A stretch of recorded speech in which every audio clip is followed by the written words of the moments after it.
Rumah di belakang saya berkuasaan 802 square feet bersamaan dengan 28 kaki kali 30 kaki. Rumah ni mempunyai 3 bilik tidur dan 2 bilik air. Tuan rumah memiliki pakej rumah mampu milik. Let's go! So, ini adalah anjung depan atau ruang lepak yang berukuran 8 kaki kali 10 kaki. Dah siap pemasangan tiles. Ta-da! Okey, ini adalah ruang tamu dan ruang makan yang berkuasaan 24 kaki kali 10 kaki. Okey, kat sini kita ada ruang bilik tidur utama. So, untuk bilik tidur utama berkuasaan 14 kaki kali 10 kaki, dah termasuk dengan bilik air yang berkuasaan 6 kaki kali 4 kaki. Sini. Yang ni bilik tidur yang kedua dan yang ketiga. Okey, untuk bilik tidur yang kedua dan ketiga, keluasan adalah 10 kali 10.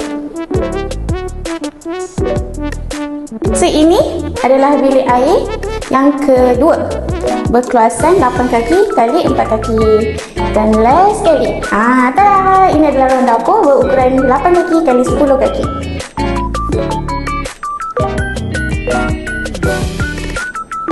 So, macam mana?